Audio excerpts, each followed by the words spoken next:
Module 5, Industry and Infrastructure. Before independence, India was overwhelmingly an agricultural country, lagging far behind the desired level of industrialization. To plug this lacuna, the dawn of independence soon brought about the Industrial Policy Resolution of 1948. It defined the broad outline of the industrial policy and the role of the state. The Industrial Policy Resolution of 1956 gave the public sector a strategic role in the economy and categorized industries which would be the exclusive responsibility of the state. Since July 1991, government not only attempted to accelerate industrial development, but make the Indian industries as internationally competitive, with the result that the industrial development of India over the past 5 decades of planned progress is indeed a spectacular. നമുക്കറിയാം, സ്വാതന്ത്ര്യത്തിന് മുമ്പ് ഇന്ത്യയെ സംബന്ധിച്ച് India ഒരു കാർഷിക സമ്പദ്വ്യവസ്ഥയായിരുന്നു. വ്യവസായവൽക്കരണം എന്ന് പറയുന്നത് തൊട്ടു തീണ്ടിയിട്ടില്ലായിരുന്നു. അപ്പൊ ഈ ഒരു പ്രതിസന്ധി പരിഹരിക്കാനായിട്ട് ഇന്ത്യ സ്വാതന്ത്ര്യം പ്രഖ്യാപിച്ചു കഴിഞ്ഞ ശേഷം അത് 48-ല് വ്യവസായിക നയം പ്രഖ്യാപിച്ചു ഗവൺമെന്റ്. നമ്മുടെ വ്യവസായിക നയം എന്താണെന്നും ഗവൺമെന്റ് റോൾ എന്താണെന്നും അതിൽ വ്യക്തമായി പറഞ്ഞു. അതുപോലെ 1956-ല് മറ്റൊരു വ്യവസായിക നയം ഗവൺമെന്റ് പ്രഖ്യാപിച്ചു. അവിടെ പൊതുമേഖലയ്ക്ക് പ്രധാനപ്പെട്ട ഒരു സ്ഥാനം നൽകുകയുണ്ടായി. 91-ന് ശേഷം നമുക്കറിയാം ഇക്കണോമിക് പോളിസി നടപ്പിലാക്കിയ ഒരു കാലഘട്ടമാണ്. ലിബറലൈസേഷനും പ്രൈവറ്റൈസേഷനും ഗ്ലോബലൈസേഷൻ നടപ്പിലാക്കിയ ഒരു കാലഘട്ടമാണ്.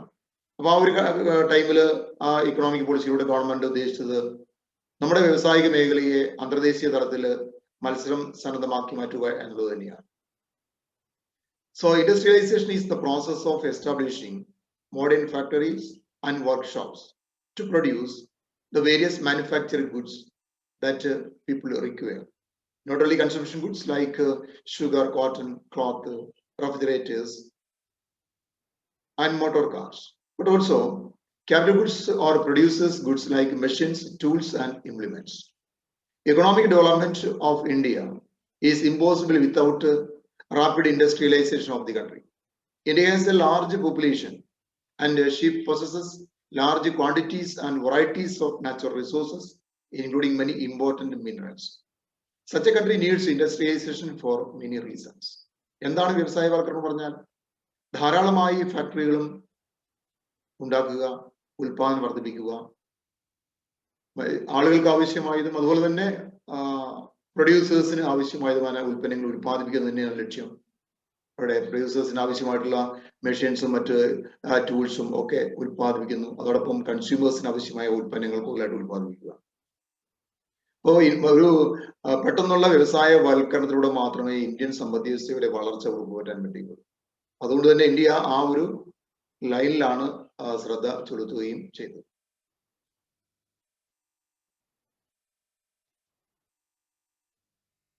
An overview of industrial development in India. ഇന്ത്യയുടെ വ്യവസായ വികസനത്തിന്റെ ഒരു നാളുവഴിയിലൂടെ നമുക്ക് കടന്നു പോകാം. After independence, India's industrial structure has become broad-based. In order to achieve the objective of industrial self-sufficiency, the changes in the structure of industrial growth after independence can be examined under two heads, that is, industrial growth and pattern of industrialization. നമുക്കറിയാം, സ്വാഭാവികമായും നമ്മുടെ സ്വാതന്ത്ര്യശേഷം ഇന്ത്യയുടെ വ്യാവസായിക ഘടനയിലെ കാര്യമായ മാറ്റങ്ങൾ ഉണ്ടായിട്ടുണ്ട്. ഒരു വ്യവസായ സ്വയം പര്യാപ്തത നേടിയെടുക്കുക എന്ന ലക്ഷ്യത്തോടു കൂടിയാണ് ഇന്ത്യ മുന്നോട്ട് നയിക്കപ്പെട്ടത്. അപ്പോൾ ഈ ഒരു സ്വാതന്ത്ര്യശേഷമുള്ള നമ്മുടെ വ്യാവസായിക ഘടനയിൽ ഉണ്ടായിട്ടുള്ള വളർച്ചയും മാറ്റത്തെയും നമുക്ക് 2 തലങ്ങളിലൂടെ കാണാം. ഒന്ന് ഇൻഡസ്ട്രിയൽ ഗ്രോത്ത് ആണ്, 2 പാറ്റേൺ ഓഫ് ഇൻഡസ്ട്രിയലൈസേഷൻ ആണ്.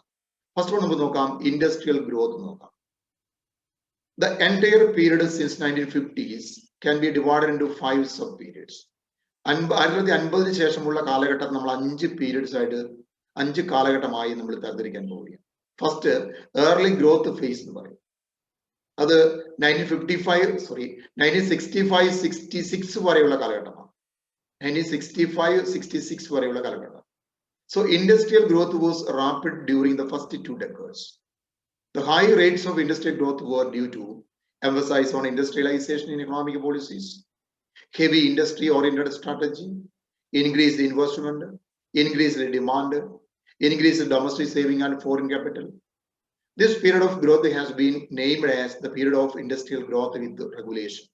ഇപ്പോൾ ഒന്നാമത്തെ കാലഘട്ടം നമ്മൾ 1950 മുതൽ 65-66 വരെയുള്ള കാലഘട്ടത്താണ് പറയുന്നത്. അതിന് വിളിക്കുക ഇൻഡസ്ട്രിയൽ ഗ്രോത്ത് കാലഘട്ടം എന്നാണ് വിളിക്കുക. ഈ ഒരു 2 ദശാബ്ദ കാലം വ്യവസായ വളർച്ച നല്ല രീതിയിൽ ഉണ്ടായിട്ടുണ്ട്. അതിന് പല കാരണങ്ങളുണ്ട്. കാരണം നമ്മൾ എന്താണ്, നമ്മുടെ എല്ലാ സാമ്പത്തിക നയങ്ങളിലും നമ്മൾ വ്യവസായ വൽക്കരണത്തിന് പ്രാധാന്യം കൊടുത്തു. നമ്മൾ ഹെവി ഇൻഡസ്ട്രിക്ക് പ്രാധാന്യം കൊടുത്തു. വർദ്ധിച്ച ഇൻവെസ്റ്റ്മെന്റ്, വർദ്ധിച്ച ഡിമാൻഡ്, അതുപോലെ വർദ്ധിച്ച ഡൊമസ്റ്റിക് സേവിങ്, അതുപോലെ ഫോറിൻ ക്യാപിറ്റൽ. ഇങ്ങനെയുള്ള ഘടകങ്ങളാണ് ഈ ഒരു കാലഘട്ടത്തിൽ നമ്മുടെ വ്യവസായ വളർച്ചയെ മുന്നോട്ട് നയിച്ചത്. രണ്ടാമത്തെ ഫേസ് എന്ന് പറയുന്നത് സ്ലോ ഡൗൺ ഫേസ് ആണ്. ഡെക്കഡ് ഓഫ് 1970s, 70കളുടെ കാലഘട്ടമാണ് slow down phase. Industrial growth slowed down after the third plan. There was steady decline in per capita domestic availability of key wage goods and an increase in the number of people below the poverty line. A large increase in the output of luxury goods took place. Thus, an imbalance in the industrial structure took place. നമുക്കറിയാം എന്താണ് ഈ ഒരു 70 കാലഘട്ടം വ്യവസായിക വളർച്ച പുറകോട്ട് പോയി 3-ാം പഞ്ചവത്സരത്തിന് ശേഷം എന്ന് പറയാം. കാരണം നമ്മുടെ ഡൊമസ്റ്റിക് ലഭ്യമായ നമ്മുടെ ആഭ്യന്തര വ്യവസ്ഥയിൽ, സമ്പദ് വ്യവസ്ഥയിൽ ലഭ്യമായിട്ടുള്ള വേജ് ഗുഡ്സിന്റെ അളവ് കുറഞ്ഞു. പോവർട്ടി ലൈന് താഴെയുള്ള ആളുകളുടെ എണ്ണം കൂടി. ലക്ഷറി ഗുഡ്സിന്റെ ഉൽപാദനം വർദ്ധിച്ചു. അപ്പോൾ മൊത്തത്തിൽ നമ്മുടെ ഒരു വ്യവസായിക മേഖലയിൽ ഒരു അസന്തുലിതാവസ്ഥ നമുക്ക് കാണാൻ കഴിഞ്ഞു. The main reasons were the wars in 1965 and 71, the oil crisis in 1973, and droughts in 1965 and 66.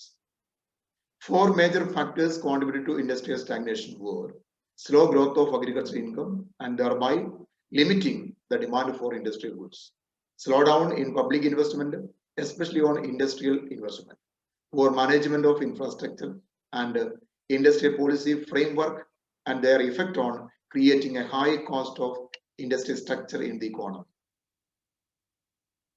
പ്രധാനമായും വ്യവസായിക മേഖലയുടെ വളർച്ച പുറകോട്ട് പോകാനുള്ള കാരണം 2 യുദ്ധങ്ങൾ, 1965-ലെയും 1971-ലെയും യുദ്ധങ്ങൾ, അതുപോലെ 1973-ലെ ഓയിൽ ക്രൈസിസ്, 65-66 കാലഘട്ടത്തിലെ വരൾച്ച, ഇതൊക്കെ പ്രധാനപ്പെട്ട ഘടകങ്ങളാണ്. അതുപോലെ അതിനോട് ചേർന്ന് നിൽക്കുന്ന മറ്റ് 4 പ്രധാനപ്പെട്ട കാരണങ്ങൾ എന്ന് പറയുന്നത് വ്യവസായിക മുരടിച്ചയ്ക്ക്, വളർച്ചയില്ലായ്മയ്ക്കുള്ള മുരടിപ്പിനുള്ള 4 കാരണങ്ങൾ. ഒന്ന്, കാർഷിക മേഖലയിലെ വരുമാനത്തിൽ കാര്യമായിട്ടുള്ള വർധന ഉണ്ടായിട്ടില്ല, വളരെ സാവകാശമാണ് വർദ്ധിച്ചത്.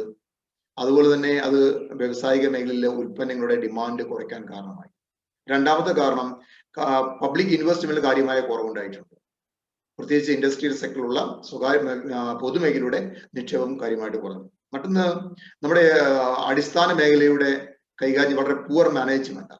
അടിസ്ഥാന മേഖല വേണ്ട രീതിയിലുള്ള വളർച്ച ഉണ്ടാക്കുന്നതിൽ സാധിച്ചിട്ടില്ല എന്നതാണ്. മറ്റൊന്ന്, നമ്മുടെ വ്യവസായിക നയത്തിന്റെ ചട്ടക്കൂടുകൾ. അപ്പോൾ വളരെ ചെലവ് കൂടിയ വ്യവസായിക ഘടന എന്ന് പറയുന്നത് ചെലവ് കൂടിയതിലേക്ക് നയിക്കപ്പെടുന്ന ചില വ്യവസായിക നയങ്ങൾ, ഇങ്ങനെയുള്ള ഘടകങ്ങളൊക്കെ മുന്നോട്ട് നയിച്ചപ്പോഴാണ് നമുക്ക് ഈ ഒരു കാലഘട്ടത്തിൽ വ്യവസായിക വളർച്ച പിന്നോട്ട് പോകാനുള്ള കാരണം. തേർഡ് ഫേസ് എന്ന് പറയുന്നത് റിവൈവൽ ഡ്യൂറിങ് 1980s, 80കളിലെ തിരിച്ചുവരവ് വ്യവസായിക മേഖലയുടെ. The industrial scene underwent a change with the onset of 1980s. The following are the major factors that contributed to the revival: liberalization of industrial policy, higher levels of public investment, improvement in the private corporate investment, rise in imports of capital goods, liberal fiscal regime policy, better performance of infrastructure industries, the increase the role of state in stimulating industrial recovery. 80കളിൽ നമ്മുടെ വ്യവസായിക മേഖല വീണ്ടും ഒരു മുന്നോട്ട് കുതിക്കുന്ന പ്രവണത കാണിക്കുകയുണ്ടായി. അതിനുള്ള പ്രധാനപ്പെട്ട കാരണം എന്താണ്? ഒന്ന് നമ്മുടെ ലിബറലൈസ്ഡ് ആയിട്ടുള്ള വ്യവസായിക നയം, മറ്റൊന്ന് ഉയർന്ന പൊതുമേഖല നിക്ഷേപം, അതുപോലെ പ്രൈവറ്റ് കോർപ്പറേറ്റ് ഇൻവെസ്റ്റ്മെന്റ് വർദ്ധിച്ചു, ക്യാപിറ്റൽ ഗുഡ്സിന്റെ ഇമ്പോർട്ട്സ് വർദ്ധിച്ചു, അതുപോലെ നമ്മുടെ നികുതി നയങ്ങൾ ലഘൂകരിച്ചു അല്ലെങ്കിൽ കുറച്ചും കൂടി ഉദാരമാക്കി, നമ്മുടെ ഇൻഫ്രാസ്ട്രക്ചർ മേഖലയുടെ നല്ല പെർഫോമൻസ്, അതുപോലെ ഗവൺമെന്റിന്റെ വ്യക്തമായിട്ടുള്ള ശക്തമായ വ്യാവസായിക മേഖലയുടെ ഇടപെടലുകൾ, ഇങ്ങനെയുള്ള നിരവധി ഘടകങ്ങളാണ് 80കളിൽ നമ്മുടെ വ്യാവസായിക മേഖലയ്ക്ക് ഉണർവ് നൽകി എന്ന് പറയാൻ പറ്റും. നാലാമത്തത് നമ്മൾ റിസഷൻ ആണ് കാണാൻ പോകുന്നത് 1991-94 കാലഘട്ടത്തിലാണ്. During 1991-92 and 92-93, industrial plan suffered a setback. Both the supply and demand factors were responsible for the downturn in industrial production.